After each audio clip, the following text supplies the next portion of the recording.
Oil that we're going to allow to go in. We're going to cut a deal with the companies. We'll probably do that today or very shortly thereafter with Chris and Doug. And we're dealing with the country, so we're empowered to make that deal. And you have total safety, total security. One of the reasons you couldn't go in is you had no guarantees, you had no security, but now you have total security. It's a whole different Venezuela, and Venezuela is going to be very successful.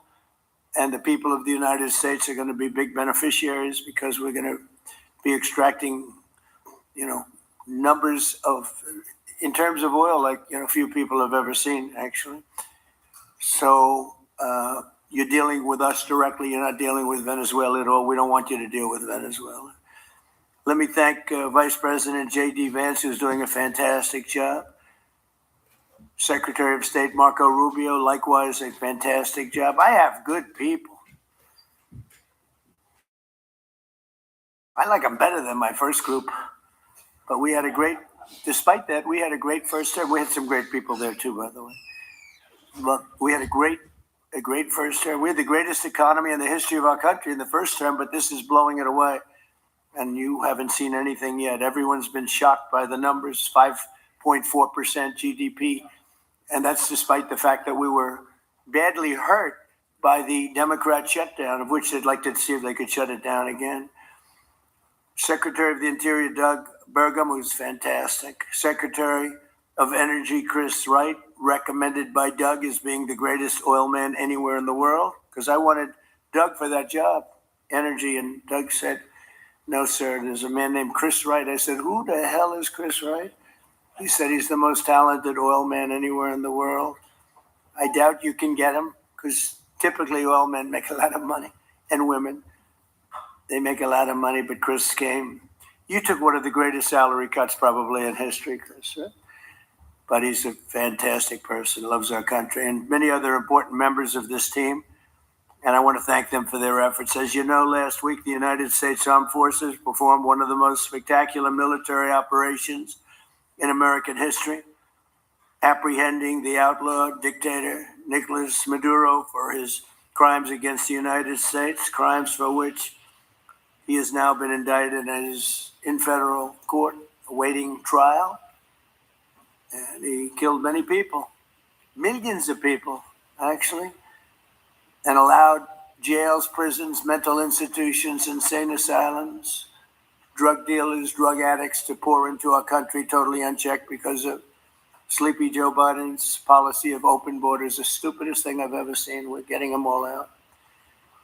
The departure of Maduro makes possible an incredible future for both nations, Venezuela and the United States, in which we will more closely integrate the economies of two major energy powers in the Western Hemisphere. Energy coming out of Venezuela was very small. One of the things the United States gets out of this will be even lower energy prices. We have people now getting gasoline for $1.99, $1.96, $1.95, $1.92 yesterday, somebody. And it used to be $3.50, $4, $5 a gallon. Think of that, $1.99. Decades ago, the United States built Venezuela's oil industry at tremendous expense with American skill, technology, know-how, and dollars. But those assets were stolen from us, and we had presidents who did nothing about it. This president is much different than your other presidents. They did nothing about it. They stole it. Some of the people in this room were a little bit younger when that happened, but not that much younger. It wasn't that long ago, but they stole our assets like we were babies, and the United States did absolutely nothing about it. So now we're doing everything about it. Now we're doing 500% about it, but it's a long time after the act took place. So they stole from us, and it was taken by socialists and communists at the time, and Venezuela was going bad, really bad. And as much oil as they have, they're producing almost nothing, which is just a system. So we're really, if you look at it, we're taking back what was taken from us. They took our oil industry. We built that entire oil industry. Started a long time ago, but they took it and they They were very ungracious to this country, but now they're being very nice. American companies will have the opportunity to rebuild Venezuela's rotting energy infrastructure and eventually increase oil production to levels never, ever seen before. When you add Venezuela and the United States together, we have 55% of the oil in the world. The United States is number one. We have them drilling. Drill, baby, drill was my campaign. And Doug and Chris, I think we're setting records on drilling right now and taking oil without Venezuela. That's how we're getting the oil prices down. The plan is for them to spend, meaning our giant oil companies will be spending at least $100 billion of their money, not the government's money. They don't need government money. But they need government protection and need government security that when they spend all this money, it's going to be there so they get their money back and make a very nice return. The plan is for them to spend at least $100 billion to rebuild the capacity and the infrastructure necessary. Venezuela has also agreed that the United States will immediately begin refining and selling up to 50 million barrels of Venezuelan crude oil, which will continue indefinitely. We're all set to do it. We have the refining capacity. It was actually based very much on the Venezuelan oil, which is a heavy oil, very good oil, great oil. It's fantastic for certain things like asphalt roads, best there is in the world for asphalt roads and other things. All of the companies here today are going to be treasured partners in bringing the nation of Venezuela back to life, restoring its economy and generating great wealth for their companies and for their people, and also great wealth for the American people and tremendous wealth for the companies that are going in. The companies that are going in, and if you don't want to go in, just let me know, because I got 25 people that aren't here today that are willing to take your place. So I just want to thank, these are people that I either know or I know of by reading lots of business magazines and journals and papers. These are the greatest oil people anywhere in the world. Harold Hamm, I see, is here. Harold, you know, there's a story about Harold Hamm that he can look at a piece of land, put a straw into the land, and oil pours out. Is that true about you? Whereas some of you guys have to invest hundreds of millions of dollars to find that oil. So we can't let that story be true. But they say Harold puts a straw into the land and oil comes gushing out. So you're not a big R&D person, are you, huh? It's called instinct for oil. Now, he's got other problems, but we won't talk about those problems. But he's been a great supporter of mine for a long time, haven't you, Harold? So congratulations. But we have, and I think Harold would agree, we have the greatest oil men and women anywhere in the world sitting in this room right now. And we have a lot of people that will be back to see us sometime next week. We're going to have another meeting for another group. But we're going to do this very quickly. We can have this done almost immediately. So I'd like to thank you all for being here. I'd like to invite Vice President Vance to say a few words, followed by Secretaries Rubio, Burgum, and Wright. And then we'll have a few words from representatives that are here and to discuss their ideas, a couple of them. We have Chevron, which has been, where's Chevron? Where are you? Yeah, far right. No, I thought you'd have a better location. You were the only one that was there for all that. I used to call you and say, what the hell is going on with Venezuela? He stuck it out. I don't know if you made money or not, but you stuck it out. I got to give you a lot of credit for that. Mark Nelson, thank you very much. Exxon CEO Darren Woods. Darren, thank you very much. How's Exxon doing? Okay. They'll do a lot better now, won't they, huh? Exxon's been amazing. It's been an amazing company. And ConocoPhillips CEO Ryan Lance, thank you very much. So you guys could say something, and then we'll take some questions from the press. And if anybody else would like to speak, we'll have you speak. We have all the time in the world. This is a big subject. This is massive wealth, and more importantly than massive wealth, it leads to lower taxes and a lot of jobs for Americans and for Venezuelans, but for Americans in this case. And I just, again, appreciate you all being here. And I'd like to ask JD to say a few words, please. Thank you. Thank you, Mr. President. And thanks to everybody for being here. You know, as a Marine Corps veteran for my entire lifetime, presidents, and let's be honest, they were Democrats and Republicans, would send the American military to far-off places. They would get us involved in these endless quagmires. They would lose hundreds or thousands of American lives, and the American people would get nothing out of these misadventures. And now you have an American president who's empowered the American military to stop the flow of drugs into our country and to ensure that we, as opposed to our adversaries, control one of the great energy reserves that exists anywhere in the entire world. And he did it without losing a single American life in the process. It was an amazing operation. It's going to make our country richer. It's going to make our country more powerful. It's going to make our country safer. And it's going to lead to the further decline of drug overdose deaths in the United States of America. An amazing thing. And I'm happy to be here to talk about how we can make it an even bigger and better operation for the American people. Thank you, sir. Thank you very much. Marco? Thank you, Mr. President. And I think this is a reminder that everything this president does, everything President Trump does is with the American people in mind. It was not in the national interest or national security of the United States and of our people to have in our own hemisphere a country, not just with vast energy reserves, but controlled by an indicted narco trafficker who flooded our country with illegal immigration, including drug gang members, openly cooperated with drug gangs, and by the way, stole the wealth of that country to fund a repressive regime and also benefit adversaries such as Iran. All of that is now changing. As part of this process, the first phase, of course, is the phase we're in now, which is the stabilization phase. We did not want to see destabilization in the country. We're working very cooperatively with the interim authorities there to provide a market for the sale of the wealth of Venezuela in such a way that benefits the people, both of the United States, but also the people of Venezuela. Reminder to everyone, the president announced this just 2 days ago. Every penny, everything they buy with the money that they're making from the oil now, Mr. President, will be bought from America. And that includes everything from equipment for the oil industry to food to medicine and everything in between. The second will be a phase of recovery. And then some of these phases will interlap, and that is to have a normal economy again where the money goes to the benefit of people, not the benefit of our adversaries or the benefit of elements in that country and around the world that are against our interests. At the same time as a process of reconciliation has to happen internally among the different sectors of society and politics and the like. And finally, the third phase, which is the most important of the three, is when the country fully transitions into a normal country that we have strong economic and diplomatic and relations with, that is friendly towards the United States, that's not a foothold for our adversaries, that serves our interests, but also the interests of the people. It'll be a country that is wealthy, a country that is prosperous for the people, not for a handful of criminals, but also a country that is supportive of our interests in the region and throughout the world.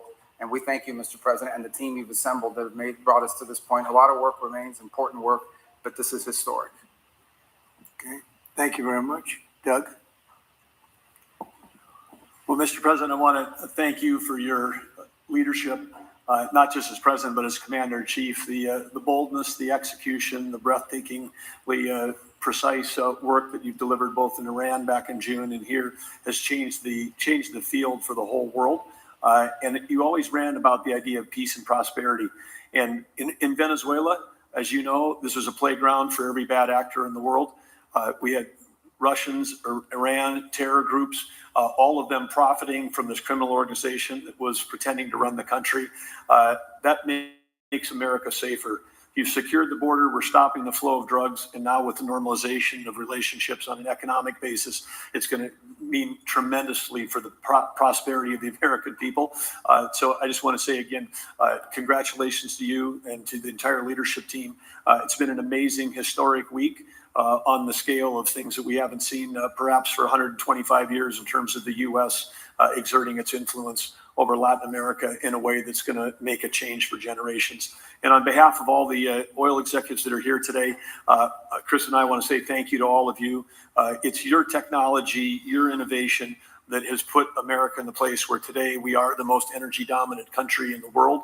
And that position is what's allowed us to take the action that we're taking with statecraft, with military action. None of that would happen if we were dependent on everybody else for energy. So you're a big part of the reason that we're able to move the way we are today, and we're grateful that you're here to be part of the solution going forward.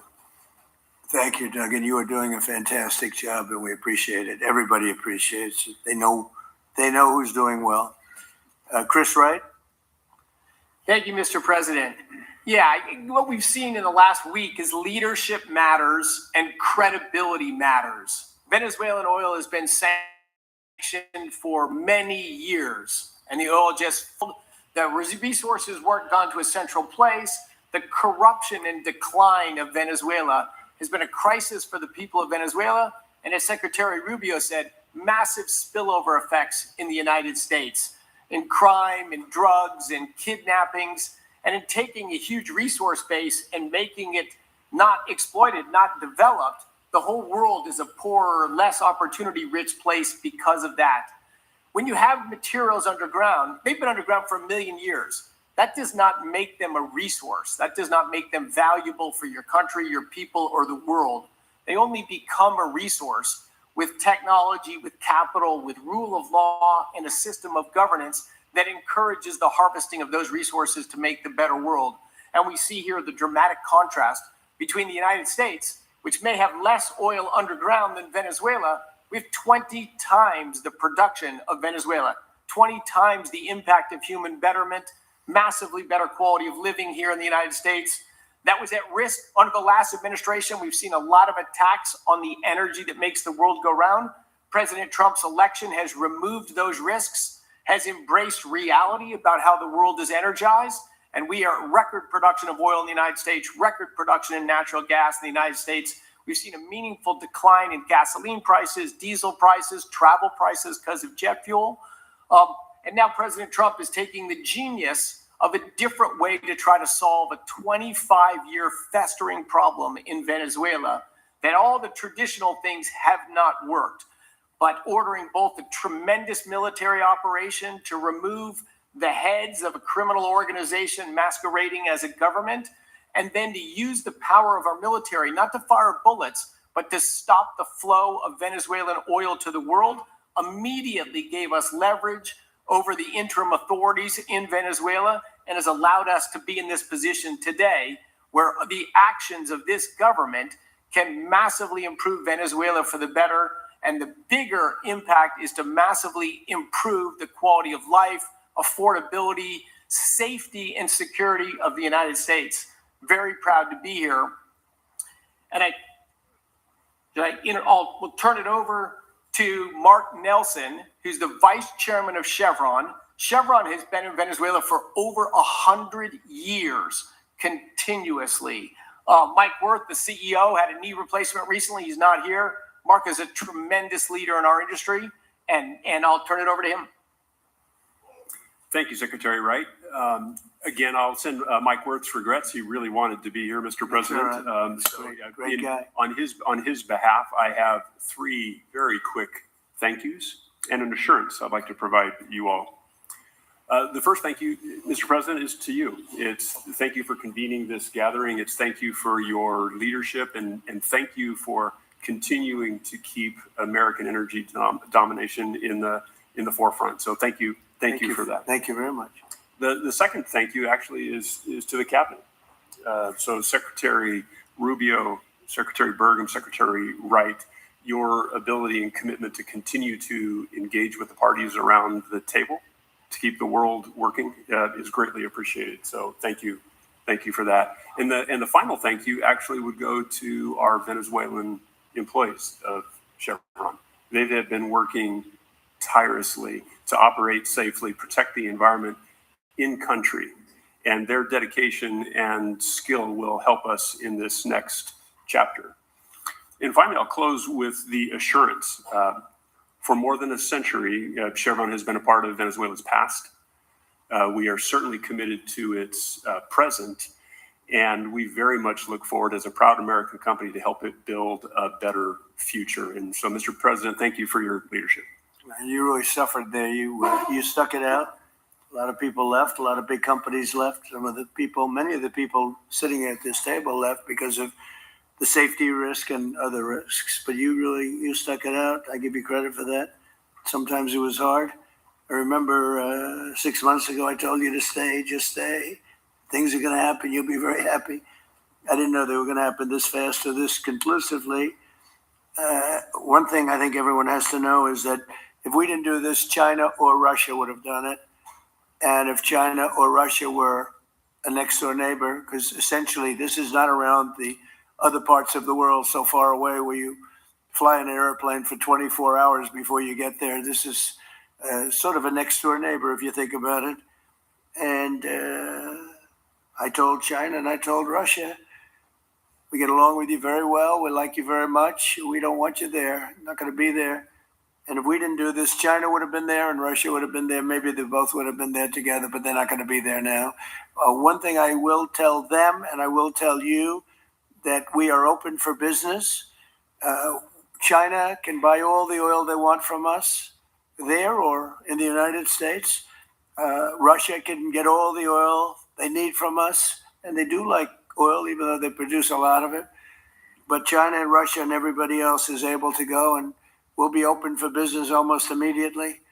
I have a feeling the $100 million will be spent $100 billion will be spent very, very rapidly by these very big, powerful, and rich companies. And I think they're going to be able to rebuild the infrastructure. And I hope it's going to be brand new as opposed to a rehab, because I know the tremendous difference between the new and the not so new in your industry. The new is much more beautiful, much better in every way, and actually much smaller. It's like everything else, gets smaller and stronger. It's a combination of smaller, better, and stronger. So I hope you're going to build all brand new stuff, rip out the old crap that's been there for so many years, and do it the right way. You're going to be there a long time if we make a deal. If we make a deal, you're going to be there a long time.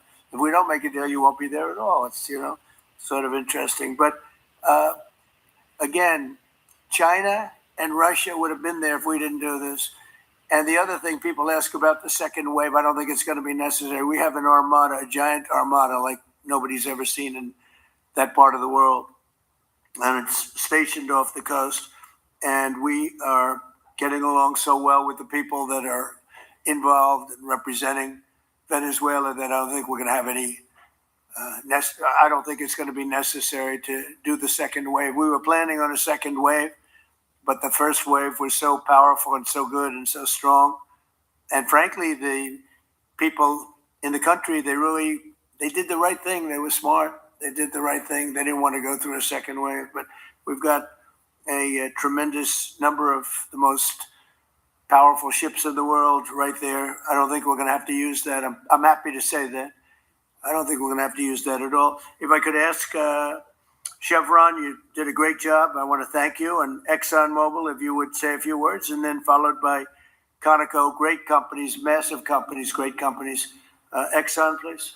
Sure. Thank you, Mr. President. I appreciate the invitation and the opportunity, frankly, for the entire industry to show up and provide a perspective.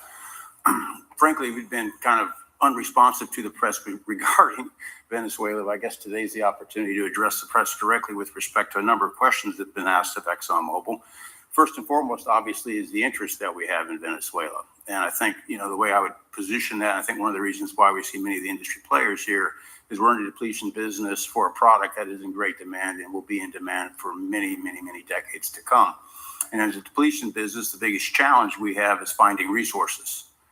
There's an opportunity in Venezuela with all the resources there. Is we don't have that challenge of finding. We have the challenge of developing those resources. So I think it's in the best interest of these companies and, frankly, society as a whole for the industry to be interested in understanding what the opportunity here represents.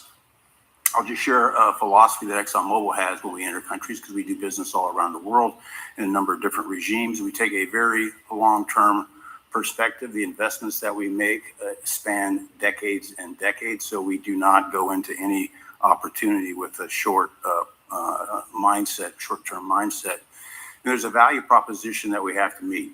It has to be a win-win-win proposition. Obviously, it has to be a win for the company and our shareholders and to generate a return for the investments that we make. It has to be a win for the government. The resources are an important source of revenue that helps support the people of the places that we do business. And it has to be a win for the people. We have to be wanted there and to be a good neighbor. And those three things ensure a stable, long-term platform for the large investments that we make for the long term. With respect to Venezuela in particular, we have a very long history in Venezuela. In fact, we first got into Venezuela back in 1940s. We've had our assets seized there twice. And so you can imagine to re-enter a third time would require some pretty significant changes from what we've historically seen here and what is currently the state. If we look at the legal and commercial constructs and frameworks in place today in Venezuela, today it's uninvestable. And so significant changes have to be made to those commercial frameworks, the legal system. There has to be durable investment protections, and there has to be a change to the hydrocarbon laws in the country. We're confident that with this administration and President Trump working hand in hand with the Venezuelan government, that those changes can be put in place. And with respect to the Venezuelan government, that perspective we don't have a view on. We haven't talked to the Venezuelan government, and obviously we have yet to assess the people's perspective with respect to ExxonMobil entering the country. In the short term, there are things that can be done while these longer term issues are being worked. For us, we haven't been in the country for almost 20 years. We think it's absolutely critical in the short term that we get a technical team in place to assess the current state of the industry and the assets, to understand what would be involved to help the people of Venezuela get production back on the market. With the invitation of the Venezuelan government and with appropriate security guarantees, we are ready to put a team on the ground there. We also have a integrated set of capabilities from production to refining to trading, and I think we can be of assistance to getting the Venezuelan crude to market and realizing a market price to help again with the financial situation in Venezuela.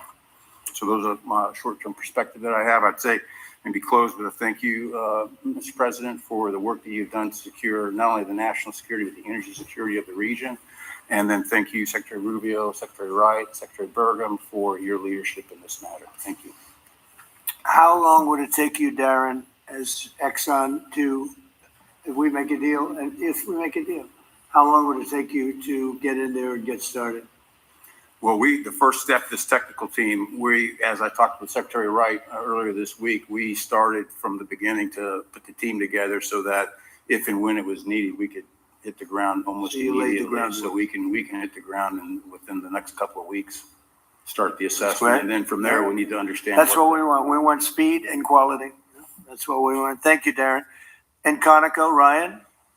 Thank you, Mr. President. Appreciate the opportunity to be here too. And you've assembled a great team, and our congratulations as well for removing one of the terrible people in the world and bringing them to justice. It was quite amazing. I think you've given hope to the people of Venezuela again, which I think is quite remarkable. And we've been on the other end of that despot regime a long time. Our assets were expropriated. I had a little bit more hair when that happened. And, you know, I think we're the largest non-sovereign credit holder in Venezuela today. So we're at a bit of a different situation, but I think your big and bold idea to use energy commerce instead of conflict is something that could make a real big difference in Venezuela. And our company certainly stands ready to help in that endeavor. Encourage you to continue to think bigger and even bolder. And we've had some discussions with your energy team about that as well, as we think about the other people that need to be in this room and in this discussion are the banks, and including probably the Exim Bank, as we think about how the debt needs to be restructured and the financing to deliver the billions of dollars that are required to restore their energy infrastructure. And I think as we think that big and bold, we need to be also thinking about even restructuring the entire Venezuelan energy system, including PDVSA. And I think if we can do that and think bold, there's an opportunity to be quick, fast, and restore the quality of what's happened in Venezuela, or what's been lost in Venezuela over the course of the last 25 years. So thank you for this opportunity. Well, thank you very much, and you'll get a lot of your money back. We're going to start with an even plate, though. We're not going to look at what people lost in the past, because that was their fault. That was a different president. You're going to make a lot of money, but we're not going to go back. You left a lot of money behind, I guess, huh? What number? 12 billion. How much? 12 billion? Well, good write-off. It's already been written off. It's been written. All right, thank you, Mary. You'll make it back one way or the other. You're all going to do very well. I think really very well. Marco just gave me a note. Go back to Chevron. They want to discuss something. Go ahead. I'm going back to Chevron, Mark. Thank you, Marco. Was there a question, Mr. President? Yes, go ahead, Marco. What are you saying here? Mark, if Big Mark, if you increase. can update us on operations in the ground and with the appropriate approvals, what you might be able to achieve in the next 12 to 18 months, give us a little view from the ground. You bet. So today, Chevron has 3,000 employees in 4 different joint ventures in Venezuela today. And over the past 5 to 7 years, they've taken production from about 40,000 barrels a day to 240,000 barrels a day, essentially getting those facilities and that equipment up to standards that would be something that people in the room would be more accustomed to.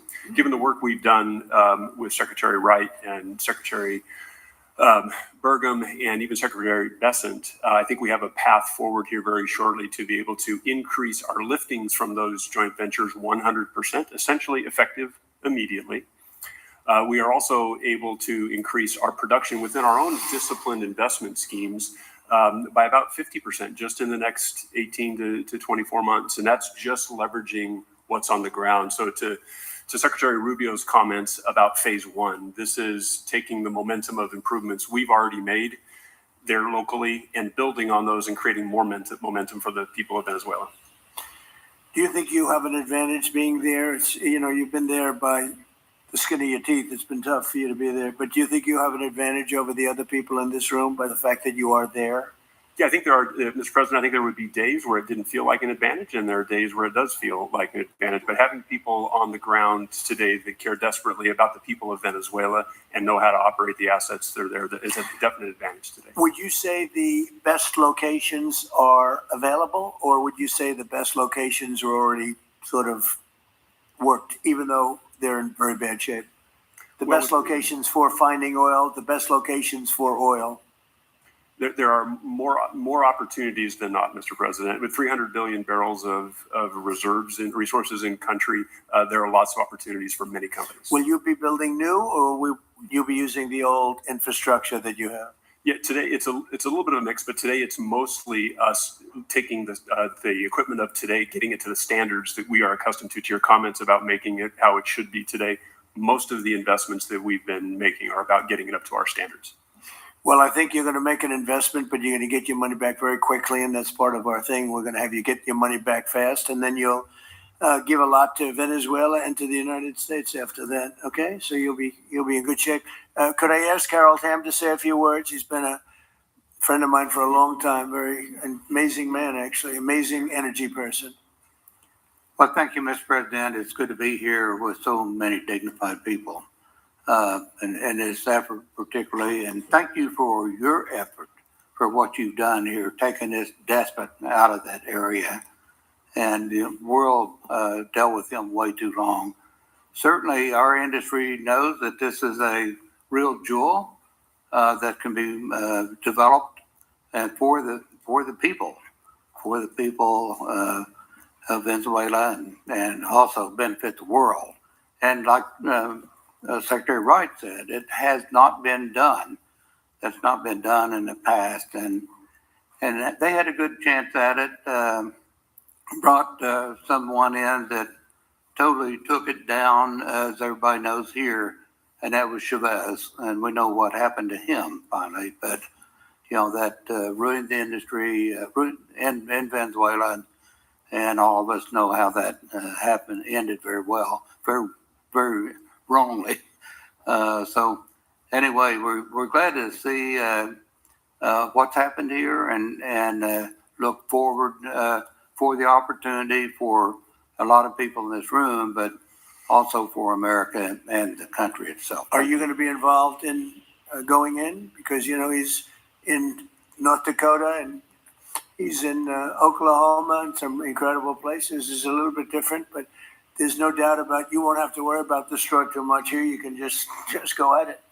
Are you going to be one of the participants? Well, certainly, I'm an oil finder, like you said. Barry Switzer, told that story. The coach. And he's kind of exaggerated a little bit. It doesn't come out quite that easily usually. But anyway, great story. I love it. But I love Barry. Barry's the one that told me that. Yeah, he's a champion, in a lot of ways. So love that story. Certainly, it excites me as an explorationist. Everybody has that in their blood, and it is a very exciting country and a lot of reserves. And so it's got its challenges, and the industry knows how to handle that. And like Darren said, you go into your eyes open and do the best you can with the team you got. So well, you're going to have something that they never had really here is tremendous security. You're going to be very secure, very safe, physically safe, in addition to financially safe. So it's good to see you, Harold. Thank you very much. Does anybody have anything to say before we get to the press? What does Cuba have to do to avoid the same fate as Venezuela? What does Cuba have to do? Well, Cuba's in bad shape. Cuba relied on Venezuela for oil and for money. And nobody really knows what's going to happen with Cuba. They're doing very poorly. They're really third world all the way. And we have a lot of great Cuban Americans.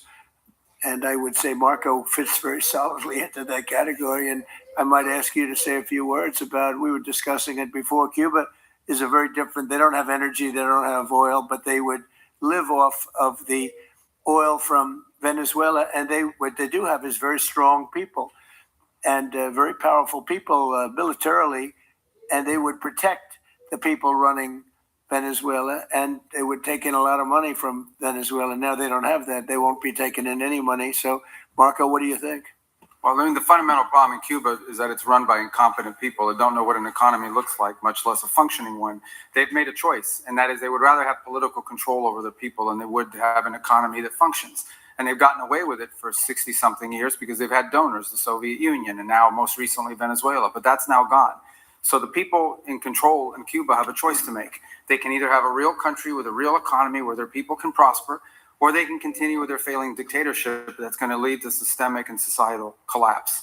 That's a very stark and dramatic choice, and it's one we hope to make the right one. We don't have an interest in a destabilized Cuba, but that would be their fault because they refuse to allow the people of Cuba to have either economic or political freedom for that matter. And you have a lot of people in this country that want to go back to Cuba and help Cuba. A lot of people have left, they came in penniless, they didn't have anything, and they've become very rich people in our country, and they want to very much go back and help Cuba. So that's something that Cuba has that a lot of other places don't have. Peter? I do want to ask you about Minnesota, but first, just more on topic.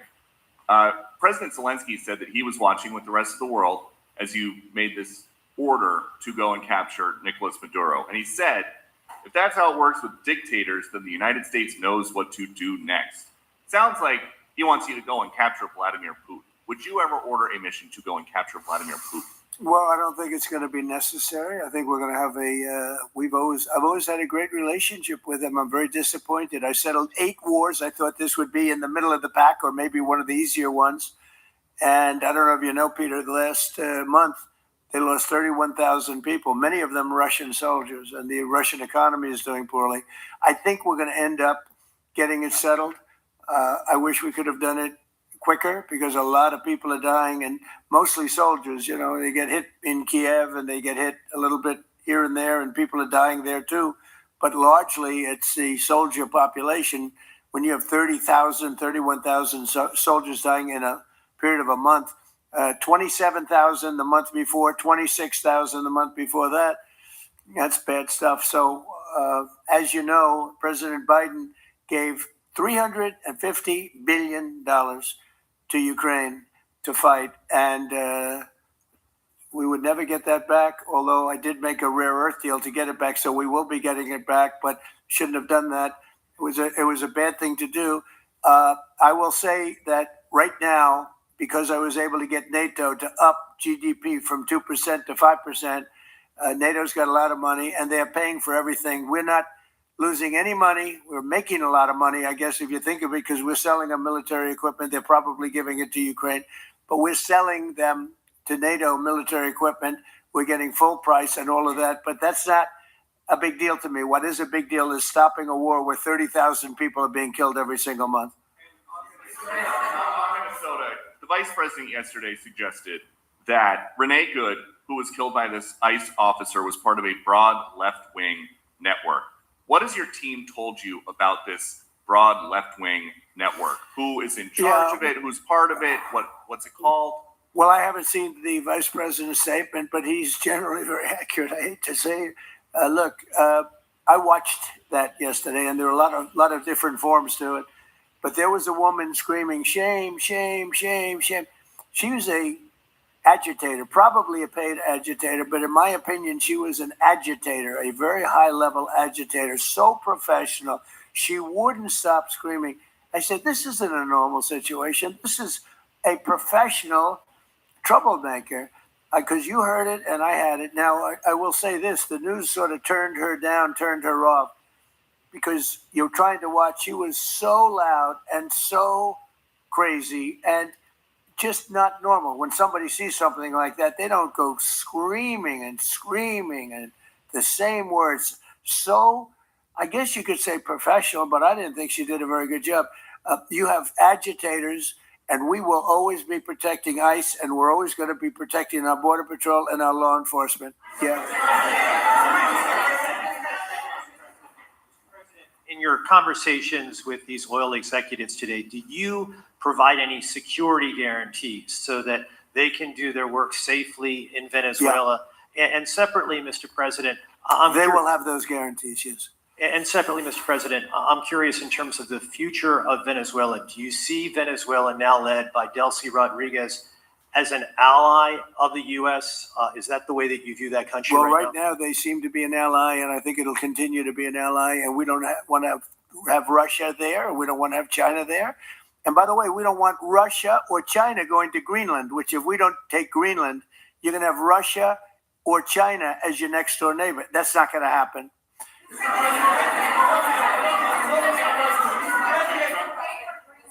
The white. Mr. President, thank you. You just said that these companies would have security guarantees if they go in on the ground in Venezuela. They will have. And what is your plan there actually for these companies and those Americans who are going to be on the ground working for these companies? Well, there are going to be Americans. I assume they're going to be using a lot of Americans, but they're going to be using a lot of people from Venezuela and other places, I would imagine. But I would think that mostly they'll be using Venezuelan workers. They have a lot of great workers. They have a very high unemployment rate, and they have workers that are very familiar with taking oil out of the ground. Yeah. How long do you think the Ayatollah will be in power after what we've seen play out on the ground there? When is the U.S. going to get involved now that reports of protesters being killed on the ground? So Iran's in big trouble. It looks to me that the people are taking over certain cities that nobody thought were really possible just a few weeks ago. We're watching the situation very carefully. I've made the statement very strongly that if they start killing people like they have in the past, we will get involved. We'll be hitting them very hard where it hurts. And that doesn't mean boots on the ground, but it means hitting them very, very hard where it hurts. So we don't want that to happen. There have been cases like this where President Obama totally backed down. But this is something pretty incredible that's happening in Iran. It's an amazing thing to watch. They've done a bad job. They've treated their people very badly, and now they're being paid back. So let's see what happens. We're watching it. We're watching it very closely. Go ahead, please.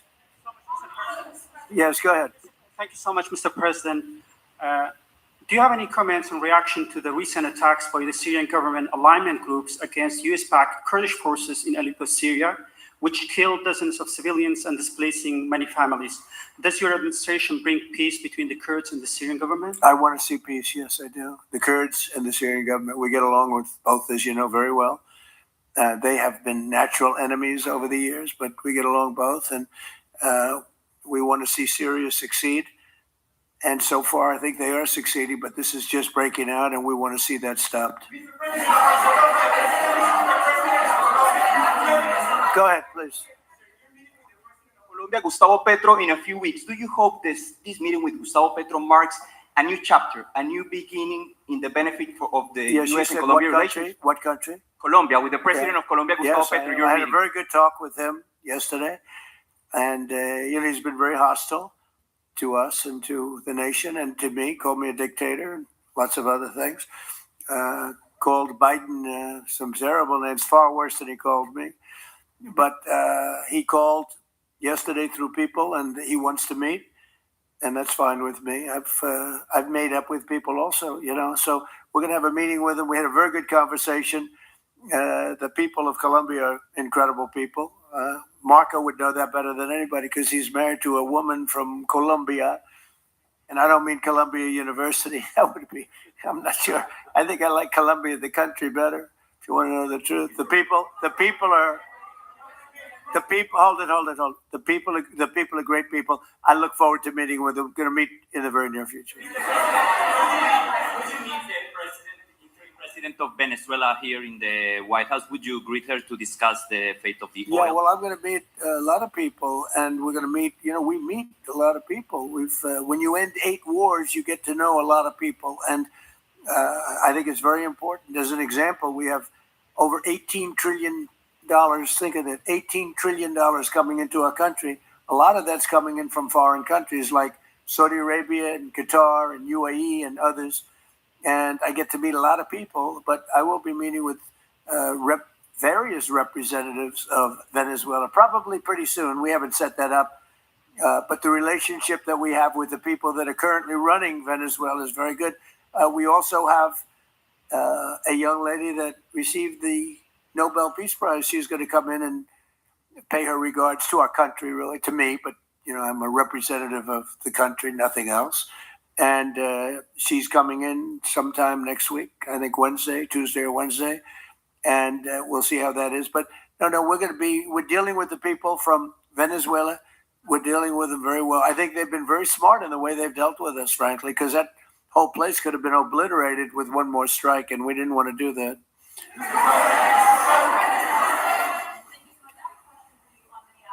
On Venezuela and your meeting with Machado next week, if she gives you her Nobel Peace Prize, will that change your view about her running that country? Well, I have to speak to her. I'm going to have to speak to her. She might be involved in some aspect of it. I will have to speak to her. I think it's very nice that she wants to come in, and that's what I understand the reason is, because Norway is very embarrassed by what took place. They're getting decimated. Look, whether people like Trump or don't like Trump, I settled 8 wars, big ones, some going on for 36 years, 32 years, 31 years, 28 years, 25 years, some just getting ready to start, like India and Pakistan, where already 8 jets were shot out of the air. And I got it done in rapid order without nuclear weapons. I can't think of anybody in history that should get the Nobel Prize more than me. And I don't want to be bragging, but nobody else settled wars. Obama got the Nobel Prize. He had no idea why. He still has no idea. He walks around and he says, I got the Nobel Prize. Why did he get a Nobel Prize? He got it almost immediately upon attaining office, and he didn't do anything, and he was a bad president. So, you should get the Nobel Prize for every war you stopped. These were major wars. These were wars that nobody thought could be stopped. President Putin called me and he said about 2 of the wars that he's been trying to stop them for 10 years. He wasn't able to do it. He couldn't believe it. So in theory, you should get the Nobel Prize for every war you stopped. Every one of them was major. But I don't care about that. What I care about is saving lives. I've saved tens of millions of lives. The Prime Minister of Pakistan came here and he made a very public statement. He said that President Trump saved minimum 10 million lives having to do with Pakistan and India, and that was going to be raging. So, but I'm honored that she's coming here. I look forward to meeting her, yes. Go ahead. The state officials there have said that the FBI is not sharing evidence with them. Typically, they would conduct a joint investigation, as you know. Do you believe that the FBI should be sharing evidence with state officials in Minnesota? Well, normally I would, but they're crooked officials. Minneapolis and Minnesota, what a beautiful place, but it's being destroyed. It's got an incompetent governor, fool. He's a stupid person. And it looks like the number could be $19 billion stolen from a lot of people, but largely people from Somalia. They buy their vote. They vote in a group. They buy their vote. They sell more Mercedes-Benzes in that area than almost. Can you imagine? You come over with no money, and then shortly thereafter you're driving a Mercedes-Benz. The whole thing is ridiculous. So they're very corrupt people. It's a very corrupt state. I feel that I won Minnesota. I think I won it all 3 times. It nobody's won it since Richard Nixon won it many, many years ago. I won it all 3 times, in my opinion. And it's a corrupt state, a corrupt voting state. And the Republicans ought to get smart and demand on voter ID. They ought to demand maybe same-day voting and all of the other things that you have to have safe election. But I won Minnesota 3 times and I didn't get credit for it. I did so well in that state every time. The people were crying every time after. That's a crooked state. California is a crooked state. Many crooked states. We have a very, very dishonest voting system. The last time I won, 24, the one that just took place, I won because it was too big to rig. You couldn't rig it. It was too big. But I won the state of Minnesota. It's a corrupt voting system with an incompetent governor, a very incompetent governor. And by the way, he's a very corrupt governor, too. Go ahead. I have a question on Iran, but first, very quickly on Venezuela. How do you provide total security guarantees to these companies without putting U.S. boots on the ground? Well, we're going to work with the Venezuelan leaders and people, and we're going to have a very safe group, and they're going to also bring over some security with them. You know, these are not babies. These are people that drill oil in some pretty rough places. I could say a couple of those places make Venezuela look like a picnic. These people around the table, these are tough people. They go into areas that you wouldn't want to go. They go into areas that if they invited me, I'd say, no, thanks. I'll see you back in Palm Beach. No, this is a tough group of people. They know how to do it. But we are, in addition to that, we'll have very good security for them. We're going to make sure that it's very, very good security. And I think the people of Venezuela are going to give you very good security. You know, the people, now I'm not talking even leadership, the people of Venezuela are going wild over this. They named a street after President Trump. What do? You attack a country and they name a street? That's never happened before. Although I heard that's also taking place in Iran. They named a street, the protesters. I just hope, just God bless them. I just hope the protesters in Iran are going to be safe because that's a very dangerous place right now. And again, I tell the Iranian leaders, you better not start shooting because we'll start shooting too. With your glasses, sir, go ahead, please. Hold it. Next to you. Yes, glasses. The gentleman with the glasses. All right, thank you, Mr. President. With those very big glasses, actually. Yeah, Ferrari, actually. Mr. President, I have 2 questions. What do you want the European Union to do in Ukraine? The European leaders seem pretty divided on Ukraine. And then if you can reiterate this straight message that you have to the Iranian leader, to Khomeini, the message that you have. You're talking about Iran? Iran, yeah. What do I want Iran to do? I'm sorry? Where are you from? Italy. Oh, nice place. Yeah. Okay. The first question So what are you asking about Iran for? Well, if you can answer about Europe and what you think the Europeans should do on Ukraine, and then a message. Well, look, Europe has been doing so much for Ukraine, but it hasn't been enough. And obviously that I would say that President Putin is not afraid of Europe. He's afraid of the United States of America, is led by me. There's no fear of Europe. Europe's fallen behind, and Europe, and JD said it very strongly. I don't know. He took a lot of heat, but I didn't give him any heat. Europe is a different place. Europe is changing. Europe has got to get its act together. I love Europe. I guess I came from Europe, essentially. My roots are in Europe, but Europe is a different place. They have to get their act together. Now they've said they have a great NATO leader, and they've gone up to 5% from 2% GDP. That's a big step. But they have to be very careful with their immigration policy, and they have to be because, I will just say, to be nice, that there are certain places in Europe that are very important that are no longer recognizable. I'm being very nice. I'm being very diplomatic when I say that. They are not recognizable, and they have to be careful on energy because they're putting windmills all over the place and losing a fortune. They're destroying their country. They're destroying the beautiful landscapes, the beautiful everything. They're doing. And by the way, in case you people don't know, I'm not much of a windmill person. I can proudly say, Doug, that we have not approved one windmill since I've been in office, and we're going to keep it that way. My goal is to not let any windmill be built. They're losers. They lose money. They destroy your landscape. They kill your birds. They're all made in China. And all you have to do is, just about all of the windmills are made in China, the structures. All you have to do is say to China, how many windmill areas do you have in China? So far, they're not able to find any. They use coal and they use oil and gas and some nuclear, not much, but they don't have windmills. They make them and sell them to suckers like Europe and suckers like the United States before. They are the worst form of energy, the most expensive form of energy, and in 8 years, they're rotted out anyway. Go take a look at Palm Springs, California, and take a look at what that looks like. It looks like a junkyard of steel. So we don't approve, and I've told my people, we will not approve windmills. Maybe we get forced to do something because some stupid person in the Biden administration agreed to do something years ago. We will not approve any windmills in this country. On Venezuela, is it ultimately more important to you to establish stability there or democracy there? Well, you're talking about maybe the same thing. I mean, you're talking about stability or democracy. I don't know. To me, it's almost the same thing. We want stability, but we do want democracy. Ultimately, it'll be democracy. Peter? I have a policy question, President Trump, but I'm having a hard time seeing here. I see the American flag lapel pin. What is the other lapel pin on your Somebody jacket? gave me this. You know what that is? That's called a happy Trump. And considering the fact that I'm never happy, I'm never satisfied.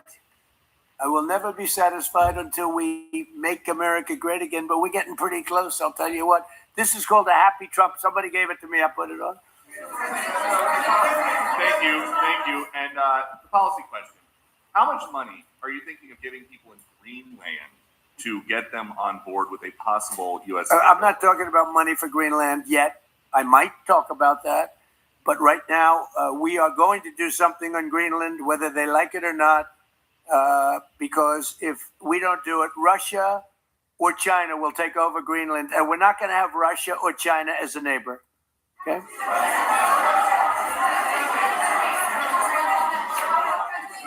I would like to make a deal, the easy way, but if we don't do it the easy way, we're going to do it the hard way.